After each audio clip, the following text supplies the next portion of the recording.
Hunting After Dark is sponsored by Feral Texas Outdoors Thermal and Night Vision Optics. Hey guys, this is Jason Price here with the Hunting After Dark podcast, and of course my co-host Justin Rumley. We are down the line. We are trying to squeak this one in, and the reason we are trying to squeak this podcast in is the fact that we're going to talk about suppressors this time. Justin is trying to make it over to the gun shop to go get his suppressors. Yeah, he has a whole new line set up he's going to go pick up. Yeah, I've been waiting a solid 9 days. So, of course, the day I stopped checking the email is the day that they get approved. So, of course, the gun shop calls me and said, "Hey, did you check your email?" Well, no, I didn't, because I kind of gave up after the 7-day mark. So I was just like, "It's gonna be what it's gonna be." And sure enough, she calls me right as I get to work today, and she said, "Hey, they're approved." I'm like, "Great. I'll try to be there today. If not, I'll pick them up first thing on Monday." So yeah, that brings us to our topic for today is let's talk about some suppressors. Now, we are not gun experts. We do not have FFL license, but just as from a hunter's perspective is pretty much what we're going to give you right now. Yep. Now, Justin and I both go through two different processes. You just do single individual, don't you? Yep, and I just do it here through the local gun shop. I say local gun shop. It's actually a couple towns over from here in Holland. But that's where I bought my first one, and man, I feel like I'm kind of cheating on them if I do anything else different. So, like I said, we do have two different processes. I do the old traditional process, and then Jason actually does it, I believe, through Silencer Shop. Yeah, I go through Silencer Shop. The reason I do Silencer Shop is that I do have Jessica on there. I do have a trust, so I do have multiple people. I do have stepkids. I do have my kids that will eventually be old enough. So for me, it is something that these suppressors are being handed down to different family members, But Jessica, I mean, the thing is just like so much that we're moving around, going different places for the fact of transportation. If I forget a gun or something like that, Jessica can go grab me that gun, bring it here to the shop, or give it to me out in the field. You don't have to worry about any legal aspects of that or her getting in trouble with it or anything. Now, we are down in Texas, and all the legal things that people want to fight about suppressors, but just know that we get all the questions all the time about the Texas-made suppressors and things like that. We do not do that at all. Yeah, I mean, you're not going to get around federal agencies. I mean, I just I don't even choose to mess with them. I've seen a couple companies out there. I mean, we could go down a rabbit hole about the whole situation there with Texas-made suppressors, but we'll leave that for another day. But yeah, we saw somebody at a show get arrested. I was gonna say that's a rabbit hole, and yeah, we seen a Texas-made suppressor company at a Texas Trophy Hunter show. Kind of he went down with the feds, and that's kind of our take on it. That's why we really won't mess with it. Yeah, it's legal here in Texas, but that doesn't mean really anything, because at the end of the day, the feds are going to get theirs, and we just choose not to battle with them. We just do it the legal way and call it good. I mean, the process for you is quick. I mean, mine, I think mine was 5 months. 5 months, yeah. I was about 5 months. Maybe it was 4. It was just kind of 4 or 5 months for me on a trust, where Jessica and I are both on there. Yeah, so I'm trying to think. So these two I'm going to go pick up today was 9 days, and that was my first time doing the digital way. So basically, with the certification. And so everything was digital this go around. It took 9 days, and then actually, I want to say 2 or 3 months ago, I went and bought an Omega 300, and that one was snail mailed. So my fingerprints and all that was mailed up to the ATF, and that one took a little over 14 days. I want to say it was 17 days. I can't remember off the top of my head. So even then, no matter if you were snail mail or doing it all digital, it's still pretty quick nowadays. Doing the single shot trust, like Jason mentioned, now he waited 5 months for his actual trust, so he waited a little bit longer, and that is. I'm not going to say normal, because I think the times are a lot faster now than they used to be. I'm sure you waited, like you said, 5 months. I'm sure. Yeah, but 2 years the time ago, before, I was a year. I was like a year waiting period. So they have definitely cut down on those wait times. And Jess and I both now have those suppressors and running around, and mine got approved yesterday. So it's just kind of interesting timing. ATF is like getting through stuff right now. Yeah, they're on top of it, you know. And it's funny that, we talk about it, because I was kind of getting worried there, because I had a good buddy of ours. He bought 2 suppressors at the same exact time, kind of same situation I did. Well, he waited a month, and he was kind of getting pissed because he didn't do anything crazy. He just bought 2 of them at the same time, and what he ended up doing was he was like, man, screw this. I'm going to go buy another one and see if that bumps my name up. And sure enough, he waited 7 days and got all 3 approved. Just because he got his name bumped up and going to buy another one. I think honestly what the trick is, because I had some that I was waiting on, and then I just did certification on one like the week before, but it got approved along with all the other ones. So guys, if you're like thinking like long term, you're like, man, I'm going to have to wait 4 or 5 months, order one of the 4 or 5 months. Yep. And then like go a couple months and order another one, and then go a couple months and order another one because it just bumps your name up. That's what we feel like. I don't know if it bumps your name up. It's the logic in the head that like, oh yeah, I can get back on top of the list, maybe get pulled. But once you get approved, I mean, they look and see, do you have other things waiting, and they approve them all at the same time. Yep. So everything's all done at the same time. Like, your background check cleared. How many NFA items do you have pending right now? Okay, approved, all of them. Yep. And that was kind of like a whole batch deal. It's like, and that was kind of nice to be able to do that to where I wasn't waiting separate different times. Like there's a stack or something, like a pile, and they're having to go through them all or something like that. So that was kind of nice to be able to do that. I don't want to interrupt, but we didn't hit record on that. On what? Oh no, man! No, recording audio. Oh, I snuck down there and hit it. Green. Yeah, you failing on your job. Hey, I'm over here backwards. I thought it shows up green, but it's actually red. No, we're all good. Cheyenne, anybody over there? We're doing this live. We are doing live on Facebook right now. So if we got any comments on anything, give us no love. I thought we were gonna make a few stars, a few hearts. Yeah, it's okay. Well, everybody else is working. We get spoiled where we can go out. Too. Yeah, we're working real hard right now. I didn't talk about all the fun stuff and all the toys and things that are out there right now. Yes, I mean, let's get into some different types of suppressors here. Jason's got 5 of them up here on the table, man. Let's kind of go through what we got. Yeah, well, each one's all kind of got a different story, so I'm going to have to like dodge around my microphone. I've got my new ones here along with my old ones. I mean, let me see if I can get here. We're going to kind of do the history of suppressors a little bit. As I say, one looks a little wore down, like it's been through a couple wars or something. Yeah, I think the first suppressors I had was 2017. So it's been around a while. Yeah, so like 8 years ago, and tens of thousands of rounds going through these things. But what I have here is a traditional steel suppressor. This heavy metal. It's not titanium. This sucker is heavy. I mean, it is a weapon in itself, and you can tell that on the end of a gun. This is one of my old SIG suppressors, for 7.62, and I really liked it. I still like these, but I will say something that I will definitely debate with anybody out there, suppressor guys, firearms guys, whatever. They're always trying to push this QD stuff. I'm going to tell you right now, you get enough carbon built up in here, it all becomes direct thread. That stuff comes off. It gets stuck. I mean, I don't even know if I can get this one out. That used to be, I was going to say, that looks like it used to be a QD system. Yeah, this used to be QD. I can't get this crap off. No. I mean, I'm sitting here pacing and I can't get the thing. I said, okay, well, you need some tools. Well, why do I need tools? I can just go take a direct thread and just go ahead and just thread thing all off. Boom, I'm good. I'm done. I'll go put it on another gun and get out of here. So I will tell you, as far as my preference right now, just buy direct thread. You might as well, because it's going to turn into that anyway. If you shoot a lot, if you're hunting a lot, we're not doing these little fancy little Instagram guns. I mean, you're going out there and you're working with your firearm. You're putting them to work, showing them what's going on. Don't even bother paying more money for the QD. Yeah, no, I agree with you 100%. I don't think I've, let me see, I got 1, 2, I'll have 4 now, and the 4 that I've got, no, I don't mess with the QD system. I'm direct thread all the way, and like this new Nomad LTI, it's got a QD system on it, but I'm getting that swapped out straight to the direct thread, and I don't want to mess with any of that QD stuff. Yeah, I mean, and more of the modern suppressors now, the things is to look at these suppressors that you can change the thread at the end. Like if you want to run the 7.62 can into 223 into like a half thread pattern, just look at the ones that you can swap that out. And what I'm talking about is on a direct thread. Yeah, so I mean, your Scythe has that option. Yep. And then I know my right Omega does. Yeah, so like right there at the end, you can just unscrew this, put the right thread pattern in that you want, and you can swap this to multiple firearms instead of trying to do like different QDs and all this other stuff. Just swapping those out. Those modern and these are a lot easier to get off. They give you a tool. You can crank this sucker down, put you a little bit of gun cleaner in there, and be able to get the sucker off pretty easy. Yeah, it's very, very easy to do, and even like what Jason mentioned, making it swappable. I'll swap over. So it's been.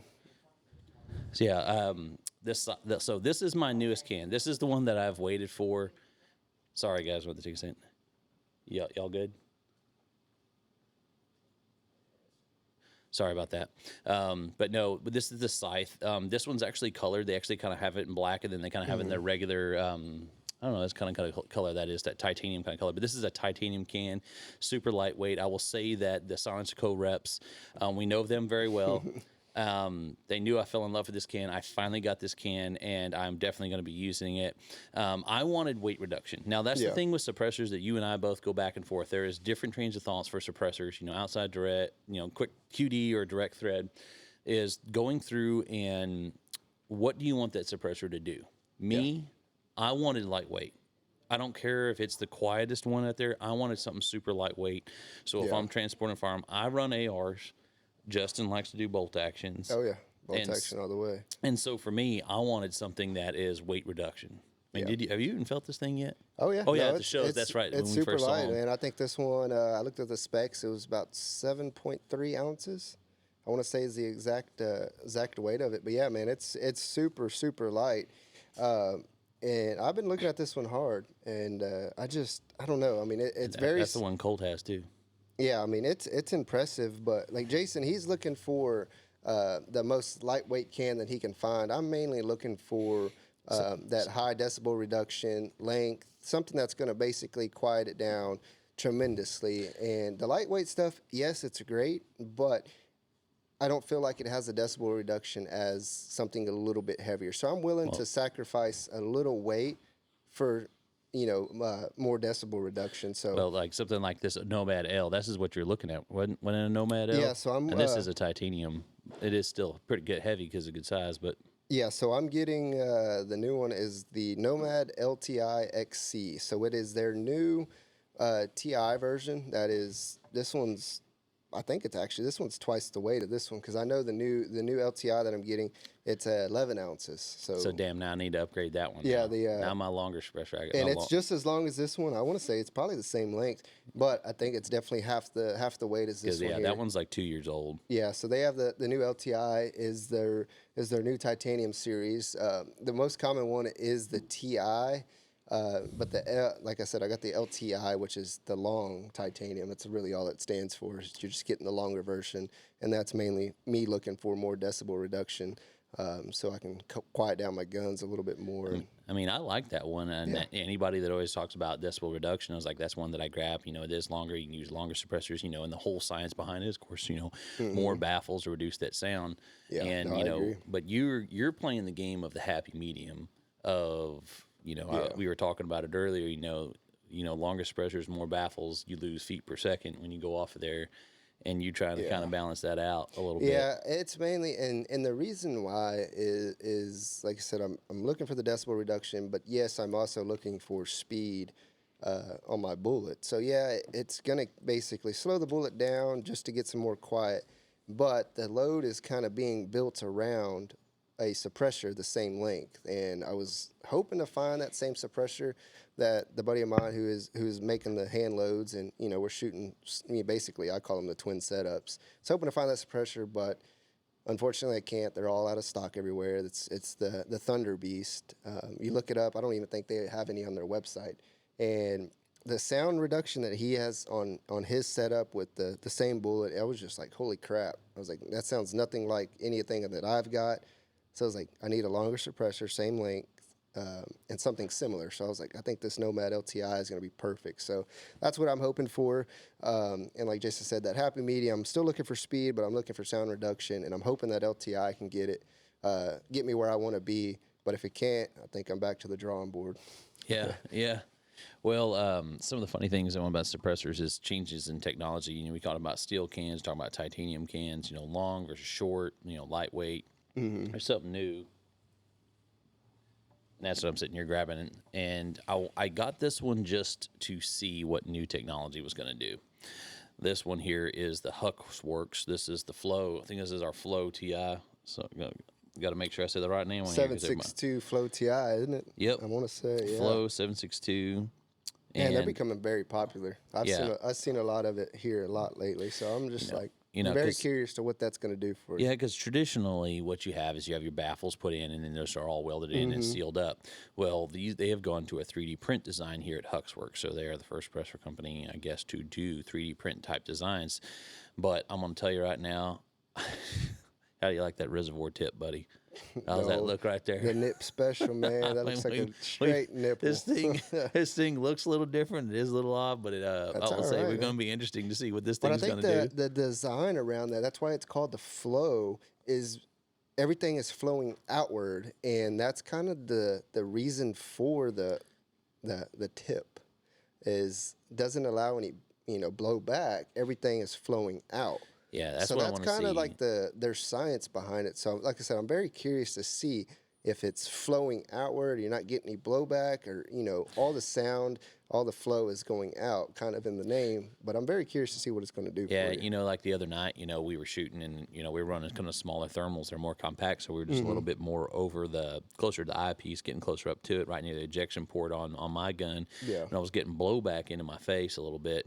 Pistons, you're not supposed to have too much of that. Yeah. But, it was getting me pretty good. So I'm like, well, with something you like that flow is this, gonna change the yeah, game that's just for it. you. But something like this helped to get some of that particulate going towards the front instead of it coming back into my face a little bit out of that ejection port. Yeah. I agree. So I am curious to see, because that's the thing is I'll have to make a decision, kind of go in super lightweight like that, or am I going to go to something where I have less mitigation? Not mitigation, but less stuff coming out of that ejection port. Yeah.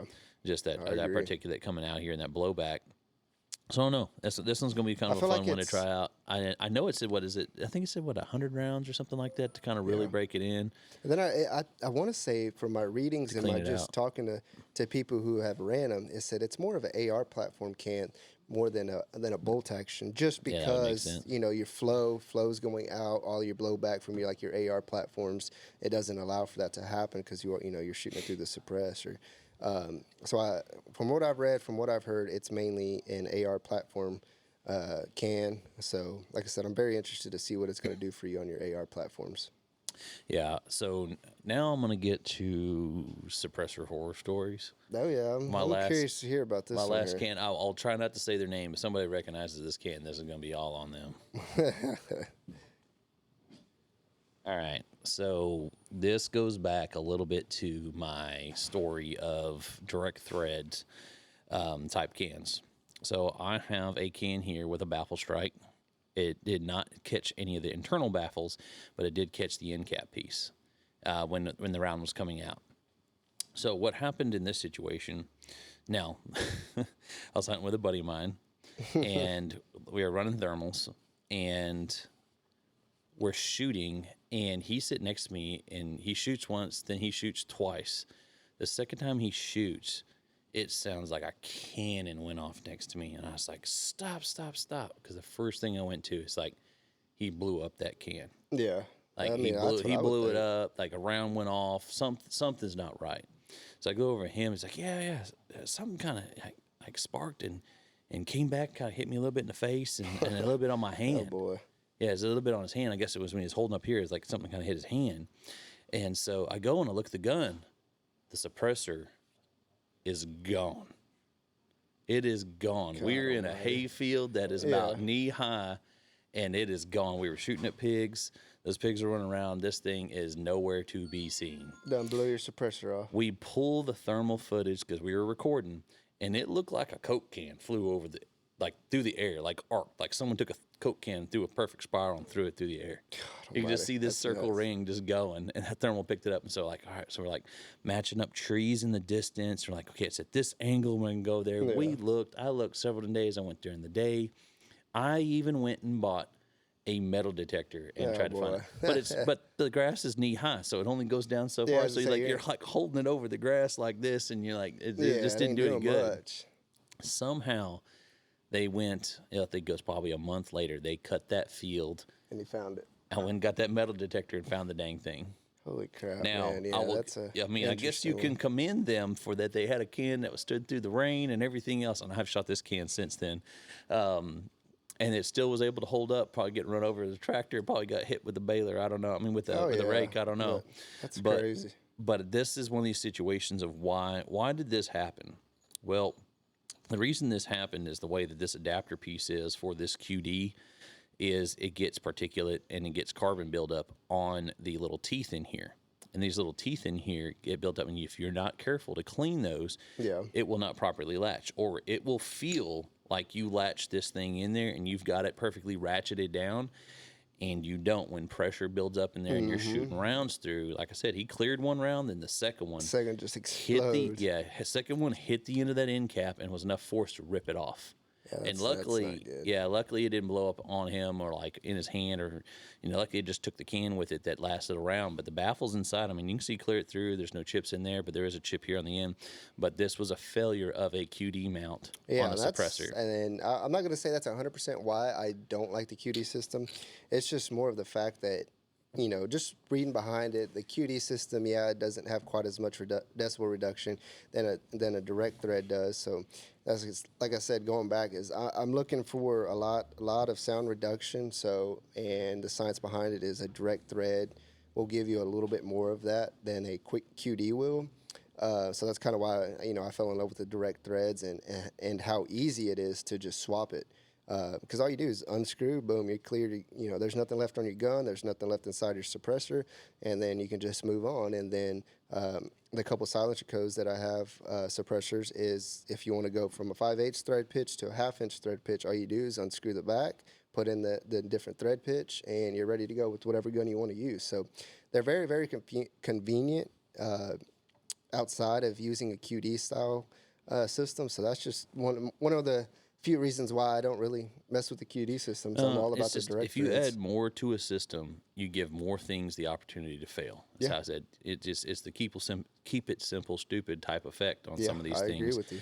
And that is one thing about the QD deal that I'm just not a fan of it anymore. I just know there's a potential for failure. You're constantly gonna have to be cleaning that, and it's just an issue. And everyone's like, no, not my can. No, not my can. It's like, you wait one day, or you go type into Google. You go type into Google, and there's gonna be somebody that had that happen to where that QD failed and didn't latch properly, and it's coming off. So now, since this happened, anyone that hunts with me, if they pay attention before I shoot and after I shoot, a lot of times It goes and tightens it down. Yes, I will tighten a suppressor down on a direct thread. I don't like to go put like thread locker or things like that on the ends, so that way I can remove it pretty easy without having to heat it up and things like that. But I will keep that on there, and you'll see me. I mean, I do have my oh my god, it's gonna kill me.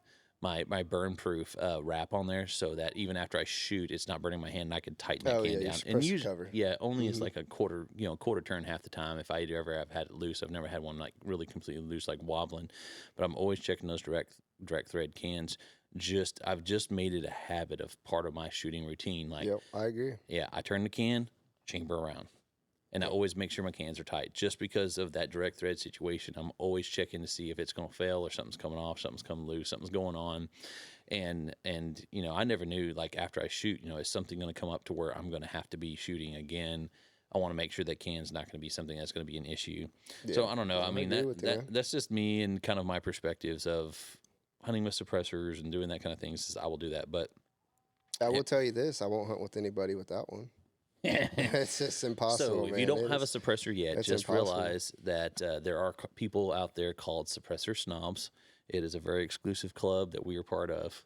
Yeah, it's just very hard to go from hunting with somebody with a suppressor to trying to hunt with somebody without it. It's just like, don't shoot. I'll shoot first. And then they're like, well, why don't you let me shoot? I was like, man, it sounds like a cannon is going off.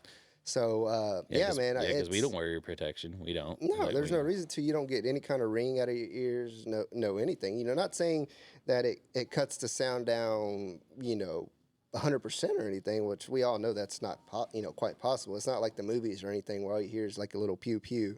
No, it does. You still hear a not necessarily a crack, but you still hear the high pitched. Yeah, the high pitched noise. So it's just hard going from that to a big old kaboom. Boom. Cannon going off. Your ears are ringing for the next 2 days. My thought process is buy you a gun with a threaded barrel. You can go out there and get you one for $500. Ruger American Gen 2. Yeah, everything's coming threaded these days. 5/8 thread pitch. That's a great option. Then go get you a suppressor. I mean, it's going to change your hunting game 100%. And then you still got those precision guys out there that don't want them. If you can buy a firearm you can get a suppressor, guys. You're not limited. If you can get a firearm, you can go get a suppressor. Yeah, you can clear that background check. You can clear the other one. And then there's still those precision guys out there that they want the full, the FPS behind their bullet and shooting out a mile. Yeah, that's totally understandable. Yeah, you don't want a suppressor in that case, but then you still have the opportunity to wear ear protection, all that good stuff. But if you're actively hunting all the time, shooting coyotes, shooting pigs, go invest in suppressor. It's going to allow you to have those follow-up shots. Animals are not going to scatter. You're able to go back to that same spot the next day because you didn't flush everything out. It's going to help your hunting game so much more, and you're not going to blow your eardrums out. I mean, how many times have we shot once, missed, dusted them, then they go back there and give you another broadside? Well, then you shoot, you miss, they run off 50 yards, then they turn around and look. Boom, follow up, hit them the second time. If you didn't have that suppressor, you wouldn't have had that follow-up shot. So I said, it just changes your hunting game tremendously. Well, I mean, what about pigs? I mean, shit. I mean, how many times have we had pigs run at us because they can't figure out where the shot came from? They hear a snap behind them. Yeah, and then a lot of times, just depending on the group, if they've ever been shot at. If they haven't, there's 10, you start shooting them, you lay down the few that you're shooting at, and then the rest of the group will get down 50, 100 yards away, and they'll just stop and look. Because they can't figure it out. They're trying to figure out what the hell's going on. Well, we are pretty strategic about it. We usually shoot that lead sound too to confuse them a little bit, and they don't know quite where they want to go. That's just part of it. But without a suppressor, them pigs they'd be flying. Oh, yeah, they'd be scattered. Flying my pigs God, everywhere. Bombs are going off. Let's get out of here and head for the hills. I mean, that suppressor has made such a difference. I mean, and you can see that in our videos of pigs changing direction. Like, why are they running at them? Yep. Well, you shoot, you hit something, they hear something hit, they hear something squeal behind them, they're running to us then because they're not sure where the sound's coming from, a snap going over their head. They have no direction where they're going there at dark, and they can't always see that well. If you're downwind from them, running a suppressor, you get so many more shot opportunities. Yeah, no, I agree 100% with you, man. The suppressor will change your hunting game and your hunting opportunities, so it's well worth the money. Like Jason said, if you can buy a gun, you can buy a suppressor. Even then, between the gun and the suppressor, you're looking at $1,000. It's very, very affordable. You don't have to go buy the top of the line suppressor. You don't have to, buy, a cheap one. They're all going to work pretty much the same to a certain extent. Like the perfect example is steel cans are cheaper. It was like perfect example. Omega 300. Well, like I said, I bought that one a couple months ago. It was right about $500. Great can, love it. Now, is there better options? Yes, but is it an affordable option? Yes. So $500, Omega 300, very tried and true can from Silence & Co. Not going to break the bank. $500 for the suppressor, $500 for the gun. You're looking at about $1,000, maybe $1,100, and you're hunting suppressed. Changes your hunting game tremendously. Yeah, I mean it's once you go. I gotta watch what I say here. So once you go suppressed, you'll never go back. That's the way it is. Every gun will need a suppressor. Even down to your 22, to your pistols. I haven't quite got you on the pistol cans just yet. Yeah, no, I don't know if I don't all shoot my pistols no. are now threaded. I'll swap out my barrels, and I will have everything will be a suppressor. Like you're gonna see me in my car. You ever see me at the light, and you're gonna see me twisted on that suppressor real quick with my pistol like that. If you go cut me off in traffic, we're gonna get after it. Yeah. But no, I've liked it even on my pistols. We sit there, our little. I guess everybody wants to nickname their pig finisher. Little silent assassin, little 22. You can barely hear it pop. Yeah, we got a little 22, so we're not sitting there with rifles blasting again if something's wounded. If that's a coyote or, even if you have a bobcat that's wounded trying to move around. I mean, they'll try to claw you up pretty good, but the thing is, you don't want to blast them with a rifle at close range. Run around with that 22, and then it's suppressed. Yeah. If there's something else you might be around, you might get back out again.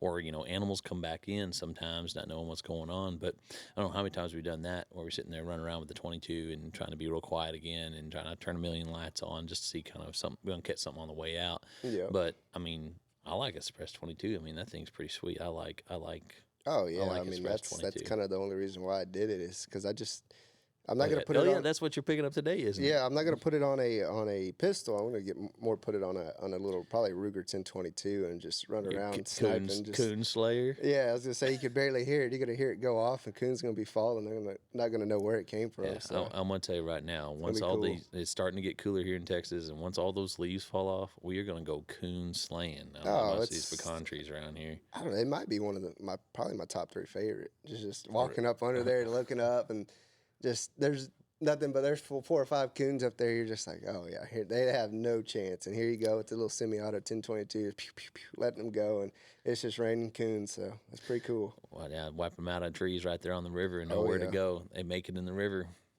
Oh, Well, yeah. Oh, well. Say, less work to do. Fish are gonna eat good. Well, I'll go ahead and close this out, man. Let's go get you over there where you can go get your new cans. Yeah, man, absolutely. So make sure you check us out at Hunting After Dark Podcast on Apple and Spotify. Shoot us an email at huntingafterdarkpodcast@gmail.com. And always check us out on YouTube at Hunting After Dark Podcast. Thank you, guys. Oh, no. Thank you, guys.